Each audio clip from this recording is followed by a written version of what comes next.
My name is Angie Smith, and I'm the senior manager at Cisco responsible for putting on our annual sales team kickoff. And I have the luxury of speaking with you guys in the worst slot of this entire conference, right after lunch, after a great 3-day program with PCMA. Did you guys all have a good time at PCMA? How about show some enthusiasm? Good. This is a bad spot because after lunch you're either really tired or you just can't wait to go have a cocktail. And I'd like to say thanks to Michael because the last 2 years I was the last session of the day, and the only thing standing between me and the cocktail hour reception was my stupid session. It was always full because you had to hang around. There wasn't a lot of common space for people to hang around, so of course they're just going to sit and listen to a session. So thank you for this lovely time slot too. But I hope to make it as engaging as possible for you. I'm going to tell you right now I'm a Twitter voyeur. Although my Twitter handle is up here, you're probably not going to see a lot from me. I know that there's a lot of followers that have happened this week and I've done a little bit, but I'm much more of a voyeur by following all of you. So I'll be honest, if you have any questions, my email will be at the end of this deck. That I'm not able to cover, so please feel free to reach out to me at your leisure.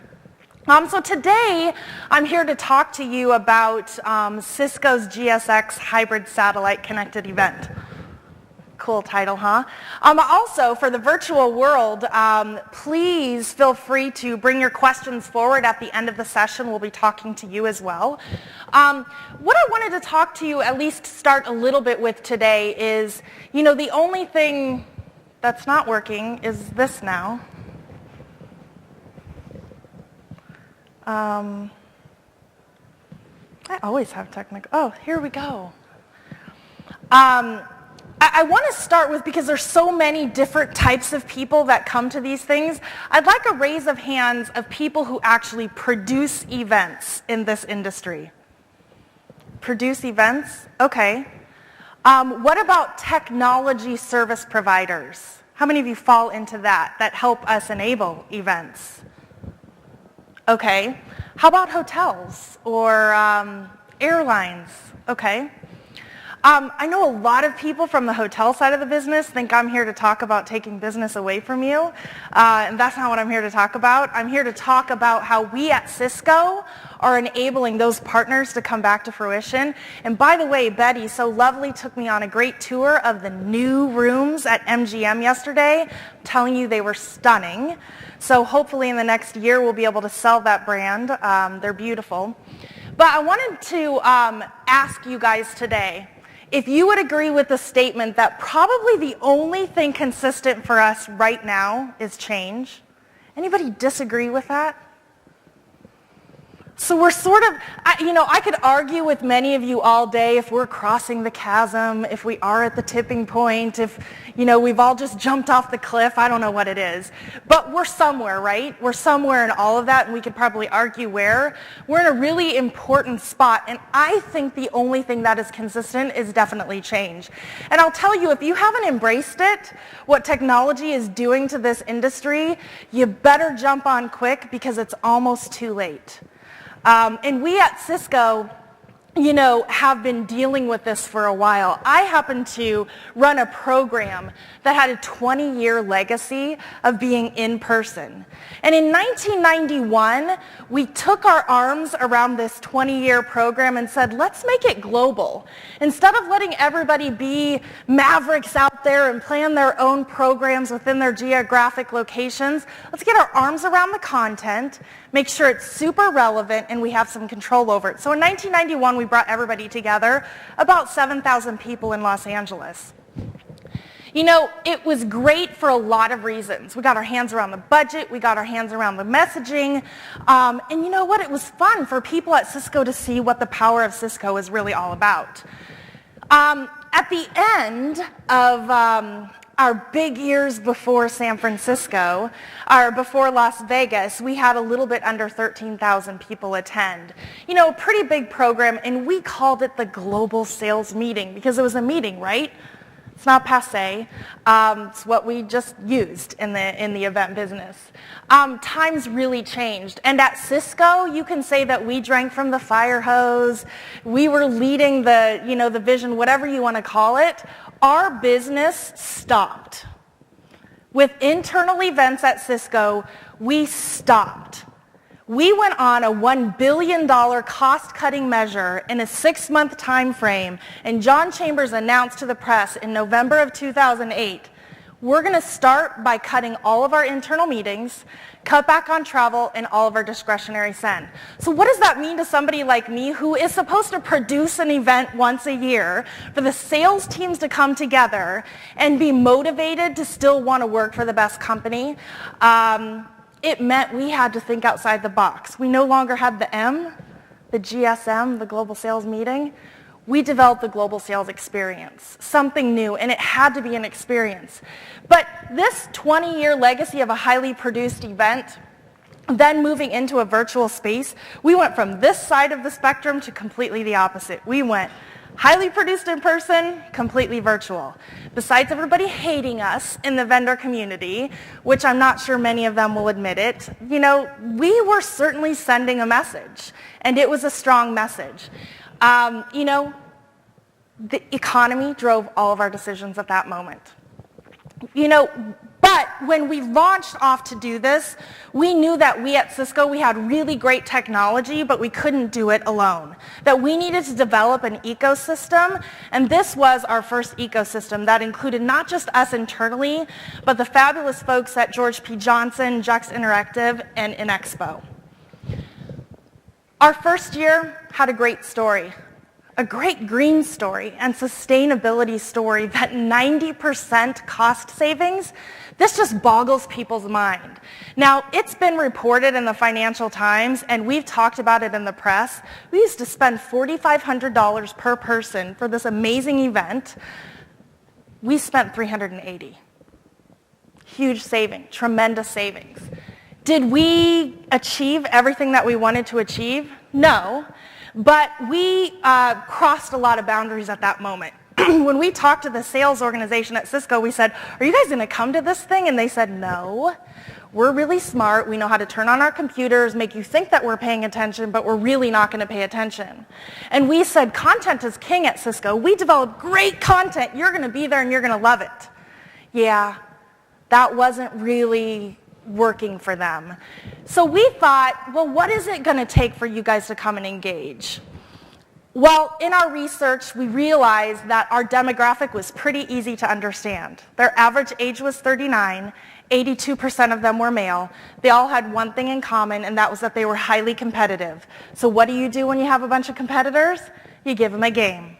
So we launched the first ever of its kind alternate reality game, worked with some great vendors in LA, that built an amazing award-winning program, and here's some of the stats up here. So we had pretty great success.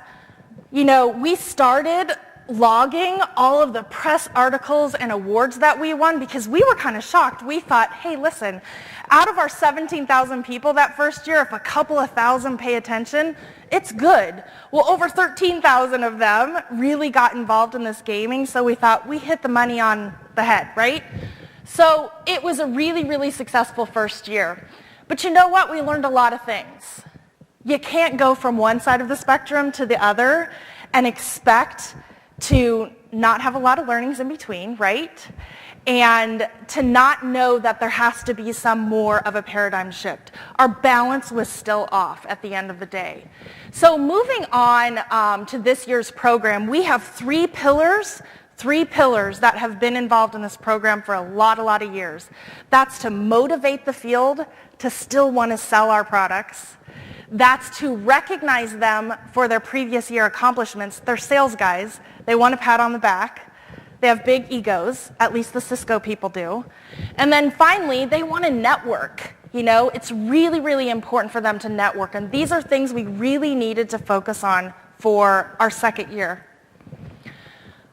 So we realized, and oh, by the way, the first year, that completely virtual was not the way to go. We told our executives, I know the economy is driving all of our decisions here, but it has to be somewhere in between. And they didn't believe us.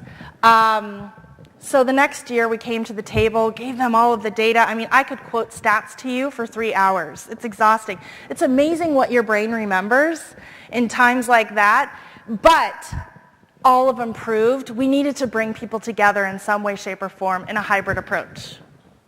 What year was the first year you went totally virtual? Our fiscal year 9, our fiscal year 10, which was in calendar year 9. So calendar year 9 was your first totally Correct. virtual. Correct. So we knew that moving forward that we needed to break new ground. So this year of our program, 23,000 people were invited, 20,000 registered, almost 18,000 unique individuals were in our space. We had people in 162 cities around the world, which, oh, by the way, when we first did research, we found them at over 300 cities around the world at Cisco locations. We thought, oh gosh, we can't host that many locations, let's cut it down. Like, we thought 162 was manageable. Well, I'll tell you soon, that was not. In 69 countries in 23 time zones.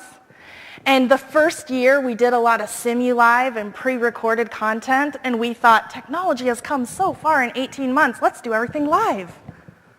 In 23 time zones, 69 countries, and 162 cities. Yeah, I call it our version of Live Aid because, I mean, who in their right mind with 4 Cisco employees managing this program is going to bite that off? Well, I feel like I've been on a crucifix for a couple of years and somehow have aligned myself with really, really great people that are much smarter than I, and we've been able to execute against this. Another thing, Cisco has offices all around the world, so we have the luxury of using our offices, some great conference rooms, some are terrible, with no IT infrastructure. Pakistan had a bombing a month before our program. We had no office left there anymore, and I have a lot of people there. Nigeria only has power 2 hours a day to our office building. A little bit of a problem when we're asking them to watch general session at 7 p.m. at night, and that's not in the 2-hour window. So we struggled in this process. Great idea, difficult to manage. You know, our design this year, we really wanted to focus on live because the field told us, you know what, all this pre-recorded stuff and simu-live, it almost feels like you're disrespecting us. There's so much great technology out there. Give it to us live. Let us choose if we want to stay up until 10 p.m. and watch it or not. So we did just that. But we tried to be very strategic about how we mapped it. And I know the gentleman from SAP in your session, in a session yesterday, talked about how they had it specifically mapped out. It was much more difficult for us with the 23 time zones included in so many disparate locations around the world. So what we decided is to develop what we called a hub and spoke program, where we had a major hub in our San Jose office in California, and we had super spokes in locations around the world, and then those other little 162 offices around the world. So we distributed content from each of those locations around the world. So it helped us and allowed us to have people distributing that content instead of it all being in San Jose. So it was a little bit more manageable from that perspective. And then, of course, we had on-demand content available at any time after the original was done. Our ecosystem had to grow this year because we actually were producing live events. We included a new vendor, not new to this program, but Tim Finks Events and Media, because we needed a production company to build a like stage in 4 different continents and, you know, have a similar look and feel. So we included them into our ecosystem, but everyone else stayed the same because we had such success the first year, and we're very happy. You know, the reinvention part of this program, People have said, well, what do? You won these awards. You did some really cool things the first year. How do you top that? Well, we didn't go into it topping it or wanting to top it. What we wanted to do was focus on that recognition that was lacking and the networking. So we really did focus on those in-person events in 162 cities around the world. Now, the people that helped me on the ground, I didn't hire from Meritz or American Express. We literally dialed for dollars and found an admin working in that building and said, oh, this is going to be a really fun project. You can help us order food and beverage, and will you jump on the train? And a lot of people said yes. And then once they started realizing everything that was involved, started saying no. And even a week before the program, we're still dropping out because they're like, oh my gosh, I thought events were going to be fun, and this sucks. So we struggled, but that part of the reinvention was really, really important to us. So these distributed live gatherings for us, became a pillar of change. We did some things right and we did some things wrong. Who would have thought that people would want to be so creative and maybe add their own dollars when they told us a few months ago they had none? That's cool, but, we were really trying to create an equitable experience for 21,000 people around the world. So we ran into some difficulties, but have some really great stories. What was great about these local celebrations is that the content and the things that they did on the ground were culturally aligned. Unfortunately for us, our program always seems to happen around Ramadan or other sacred religious holidays, and it's just because our fiscal year starts at that time, and it's just historically this is when this program happens. And so instead of making those people get on an airplane to come to Las Vegas, we give them the choice to develop an agenda, and some of those cities around the world chose to have and watch recorded content later. So we gave them that choice, so it actually helped them a little bit more. So those are some of the examples that we had and challenges that we ran into from a local level. I have a great video that I think just shows you soup to nuts, how the program started and was executed, and then I'll talk a little bit more when I'm done with that. The Global Sales Meeting has always been the biggest internal event of the year at Cisco, an annual gathering where Cisco salespeople from around the world discuss company vision and strategy while learning about the latest Cisco solutions. Best of all, it gives executives an opportunity to motivate, recognize, and communicate with the people who bring Cisco technology to the world. In 2009, we transformed the meeting into a fully virtual program called GSX, the Global Sales Experience. The industry took notice, and the award-winning program was credited with ushering in a new era in corporate events. In 2010, we challenged ourselves to raise the bar once again. Our new goal, to bring the promise of the human network to life with live interaction, real community recognition, and to focus on what makes Cisco great, the people. We set out to create a first-of-its-kind hybrid experience, combining all the power of the GSX digital platform with real face-to-face meetings and events. The year's theme, Together We Can, became our mantra. On the virtual side, GSX provided all the tools our team needed to share and collaborate. WebEx, telepresence, digital media solutions, IPTV, live chat, and a microblogging tool that gave individuals the power to speak directly to the global community. In the real world, we hosted gatherings in more than 150 cities worldwide, giving team members valuable face time with their colleagues, and a chance to celebrate their achievements in a real community setting. Then there were the engagement pieces, contests, drawings, a video chat Sudoku game that matched up players with colleagues around the globe. And in the new alternate reality game, The Hunt, Cisco employees took the reins of an epic transmedia adventure that unfolded in real time, online and in the real world. In all, GSX connected more than 21,000 Cisco team members across 24 time zones, making it the largest hybrid event ever created, and it was powered by Cisco technology. By all accounts, GSX surpassed expectations. It's been called the most successful event in Cisco history, due in no small part to its focus on the people who make our company great. And it proved what Cisco employees have known all along, that technology is most powerful when it brings people together. Together, we are the human network.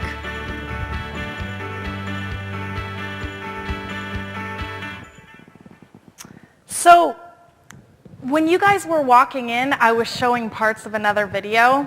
It's much too long to show in this session, but one of the really innovative things, because I know people are looking to us, what'd you do different that was really out of the box? And we said, excuse me, InExpo friends, please don't be mad at us, but we have this great idea. What if we talk to architects around the world and we said, we'll give you a flip camera, access to WebEx, and access to telepresence, which are Cisco products, by the way, and you guys designed a beautiful virtual space for us.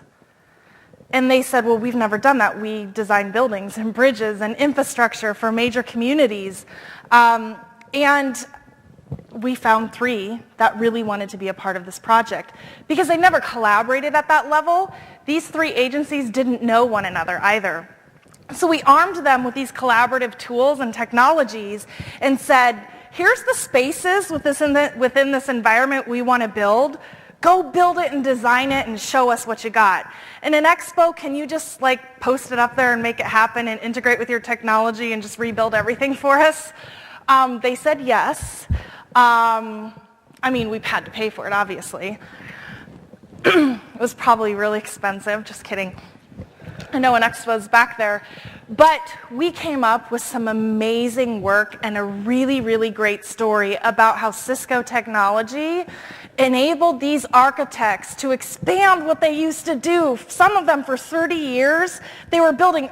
Our Earl from Korea had been doing infrastructure all across Asia. I mean, he was building like amazing green sustainable structures. So, you know, they all came together and built some this look and feel is beautiful.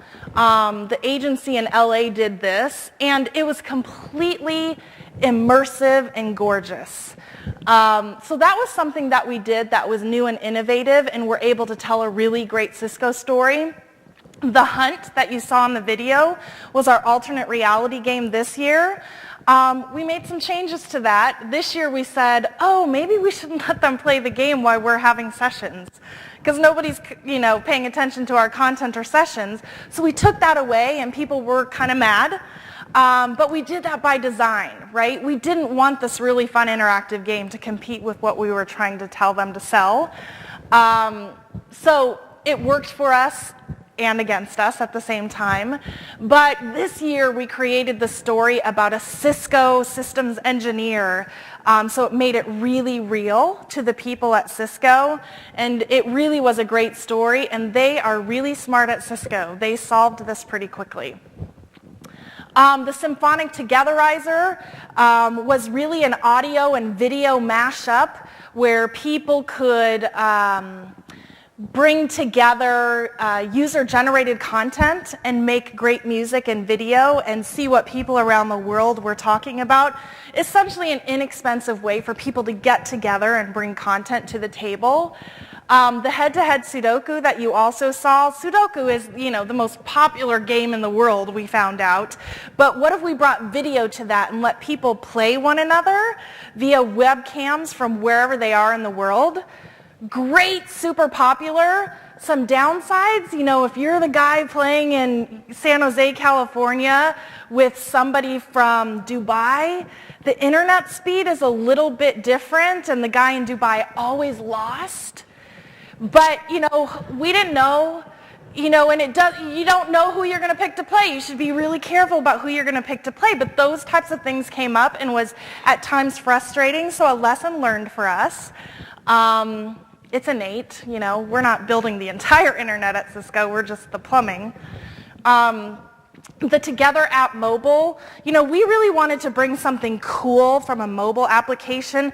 The fact of the matter is our salespeople say, look, our kids are doing all of this, and it is really cool and sexy and all the social media stuff, but we don't have time. But we need them to take a little time and at least understand it a little bit because their customers are talking to them about it. So we didn't want to push it into their face and make it a requirement. This was really our version of a microblogging or Twitter-like tool that we developed ourselves. So internally, they could talk about together what was happening in the world and how Cisco is changing the world and enabling unique and new experiences. So again, at the end of the day, an easy way to sort of push it in their face, but not make it a requirement. People from around the world that had those local celebrations sent us pictures, and I thought it would be fun to show you some of them because they were quite proud. The Singapore office sang karaoke and had paid to do like a 2-hour event.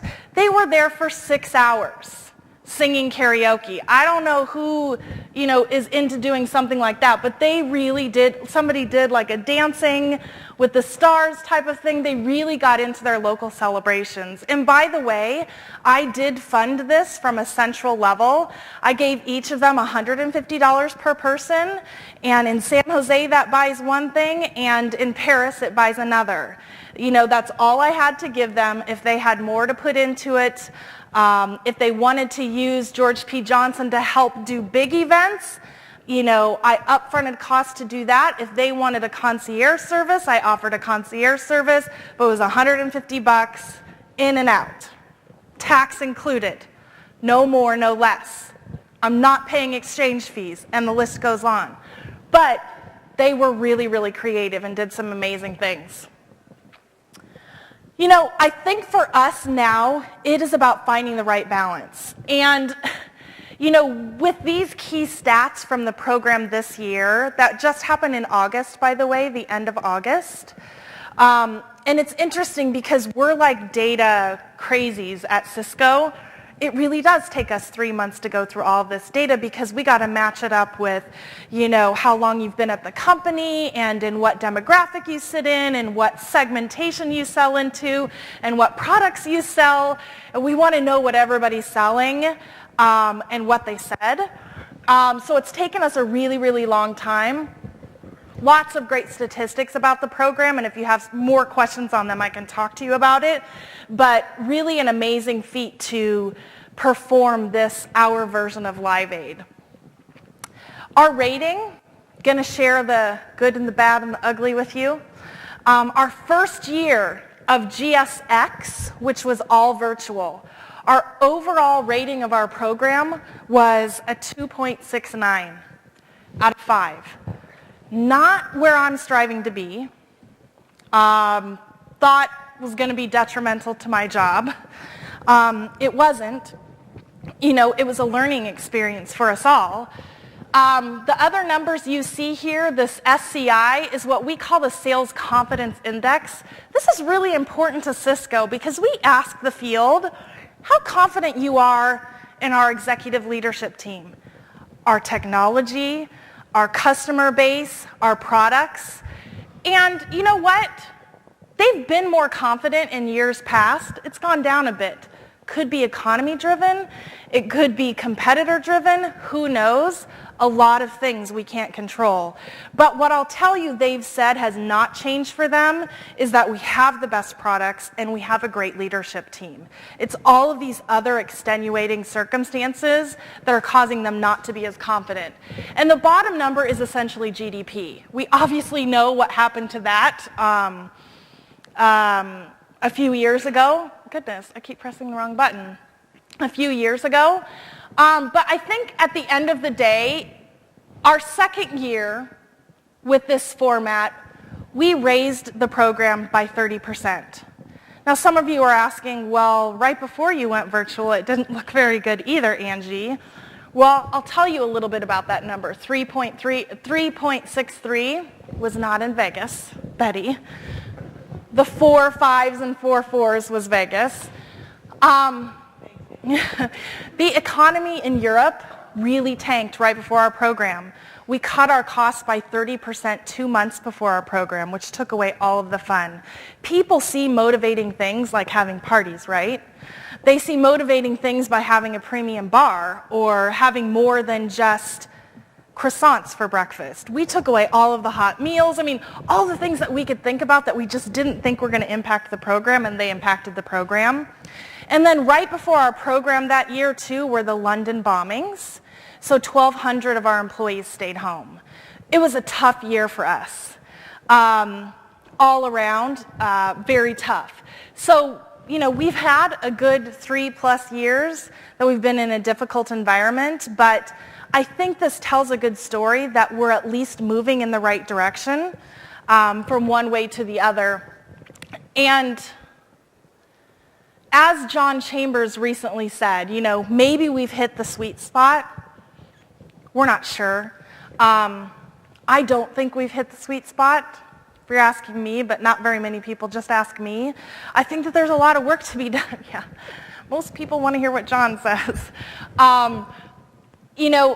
There's a lot more work to be done, and we're super excited and passionate right now that we have the opportunity and decision, hot off the presses, to plan the same event, similarly to last year. But we're hopeful that we can bring people together in not 162 cities, maybe 60, in larger quantities, and invest more in those events at a smaller quantity. Maybe they're not, the private concerts with Aerosmith that we used to do and all of those types of things, but really honing in and targeting on those live in-person events and the virtual extension of our program that is so important, finding a way to bridge those audiences together better. Because we haven't done a good job on connecting those because we were completely virtual and then this hybrid, and really trying to stretch our resources in these 100+ cities was difficult for us. It was hard to find out what your priority is. So that's really what we're focusing on right now, and we have some good ideas about how we can do that, have done a little bit of brainstorming, and have a deep dive brainstorming in a couple of weeks about it a little bit further. So with that, I wanted to go quickly and bring, how many of you guys have heard this story or my story before on GSX? Oh, thank God there's some new people. I'm like, nobody wants to hear the story anymore. But I do get asked all of the time because I know people think, oh, you're Cisco, you have all this amazing technology, or your budget is so huge, Angie. Of course you can do amazing things. We cut it by 90%, people. I don't have an amazing, huge budget anymore. I'm sitting in the same shoes that most of you are, trying to stretch the dollars. And at the end of the day, before, when I was bringing 17,000 people together in a highly produced program in a city, I had economies of scale, not a ton of money. That's what was helping me stretch my dollars before. But it is thinking differently, and I'm embracing this idea of change and how it is the only thing consistent right now. So with that, I'd like to start and open it up to questions. Hi. Hello. I'm just wondering how well you think something that cool would transfer to another sector, say if you worked in a bank or a life sciences business. It must be an advantage, surely, having tech people and salespeople who are extrovert.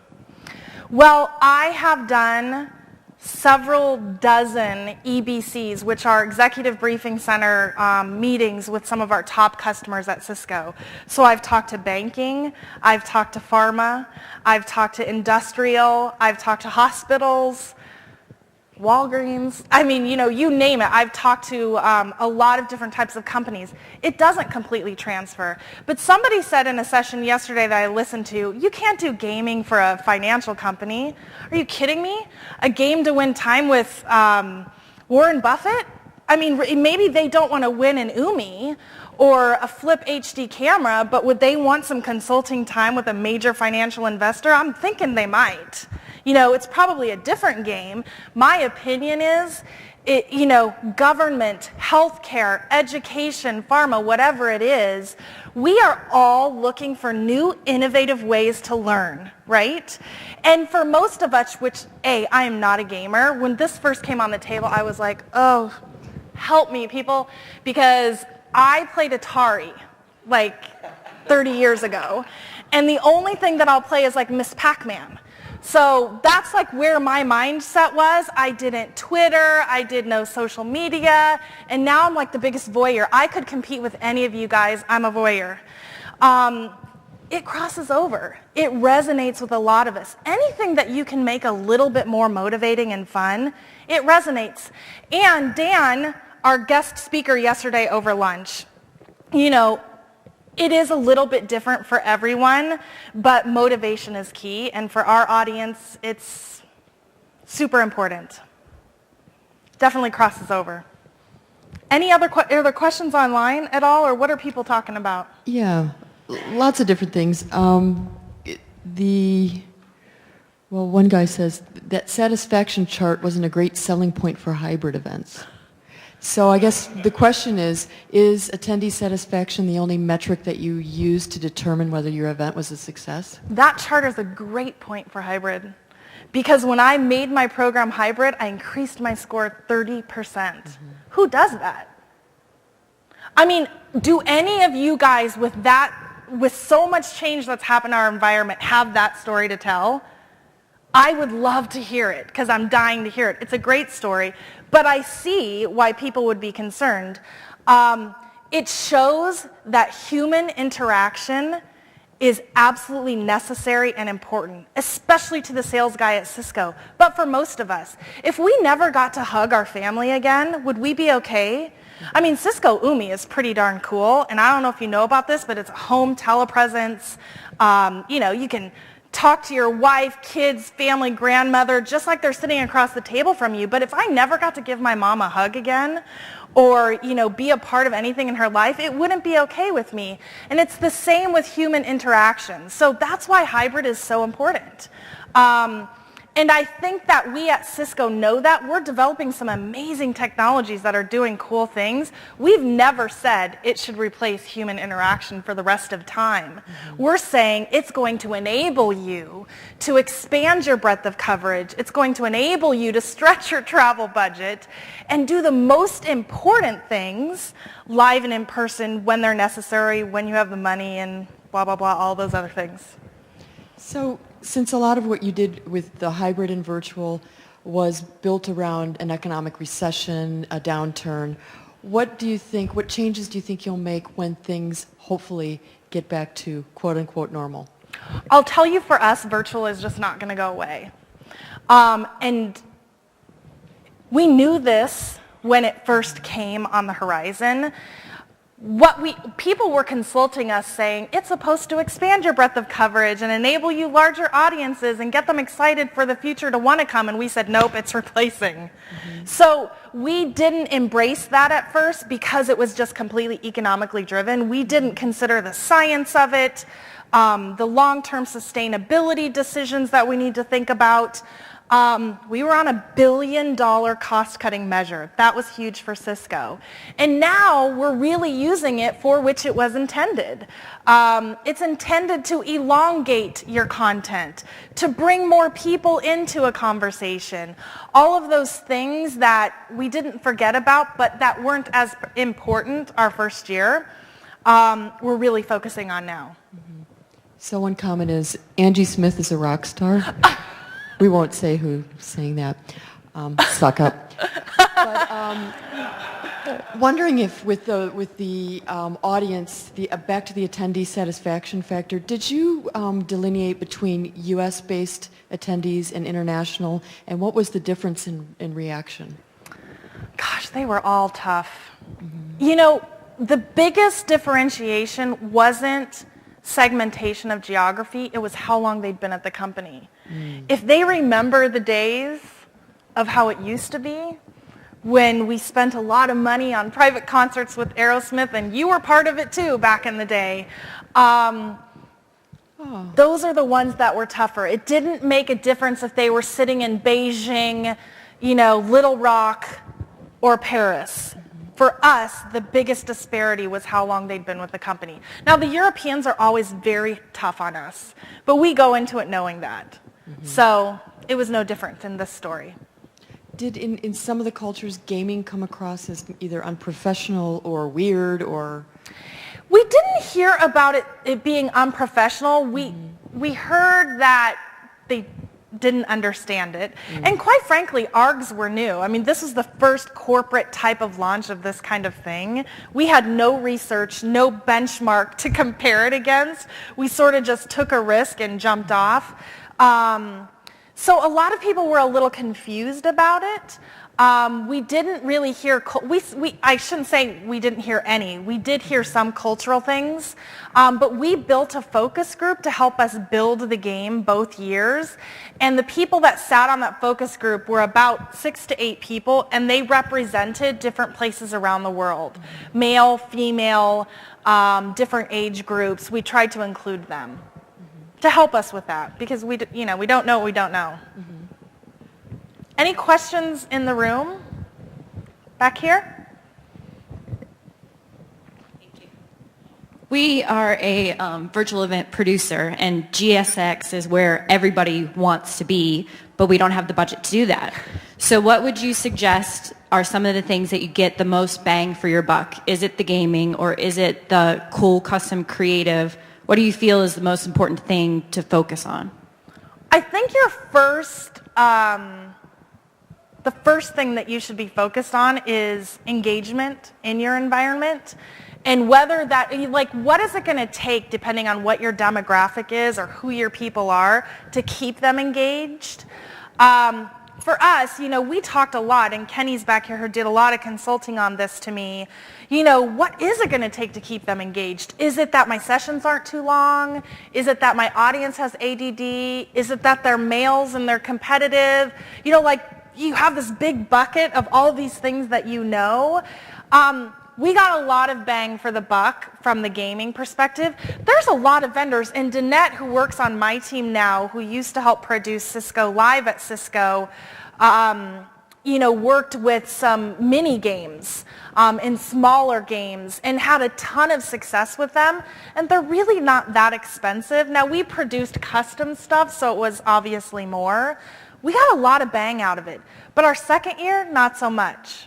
When it wasn't competing with the sessions themselves, people were like, oh, not too many of them wanted to stay up until 3 a.m. to solve a puzzle, but there were some of them.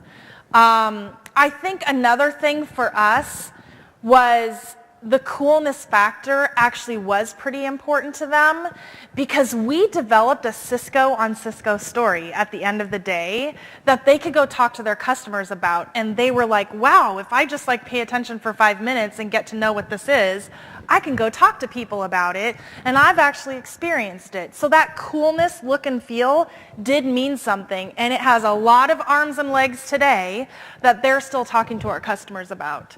So I think, though, that I've talked to other companies. Some of them are in Expo customers that, are Cisco customers too that I've talked to, and I won't name names, they already know that's just not as important to them.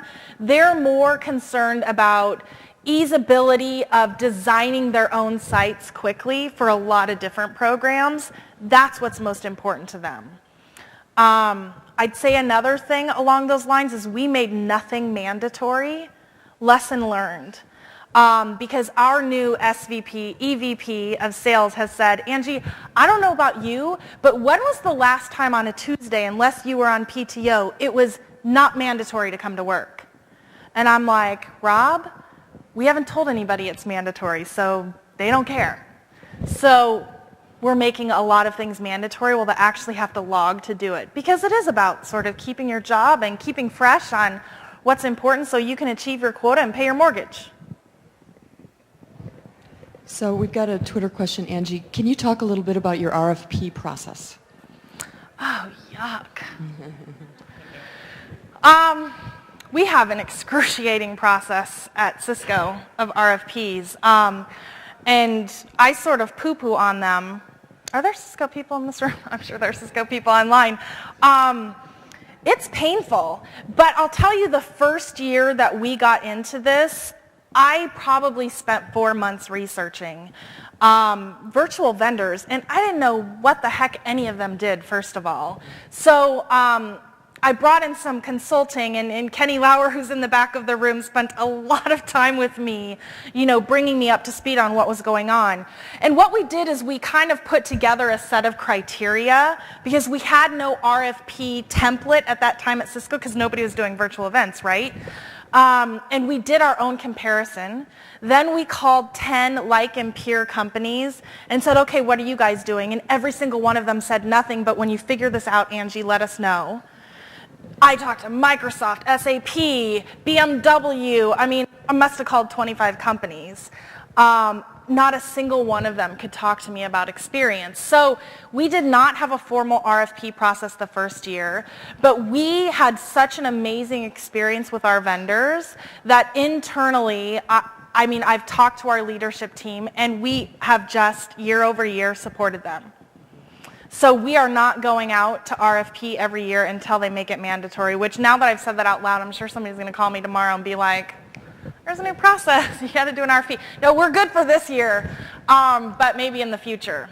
So it was really loose, going to be honest, but still painful. Mm-hmm. So there's about a minute left if there's one more question. Or? Oh gosh, everybody really wants caffeine or a drink. Well, thank you so much. I think the last slide has my email address, angsmith@cisco.com. If you say something really funny on Twitter, maybe I can respond to that. I'm just not good at it. But yeah, thank you so much for your time, and I hope you enjoy the rest of the conference and all that. The MGM has done a great job this week, great venue, and all that Vegas has to offer. And seeing them, yeah, those were the days. Hopefully they'll be back. But thank you, everyone, very much. Have a great afternoon.